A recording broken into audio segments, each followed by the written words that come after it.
Wowza, just been working out a few things in regards to weights and measures and costs and stuff.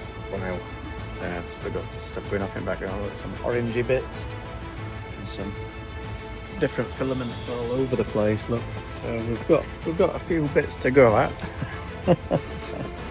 but yeah, this is what we've got up to now.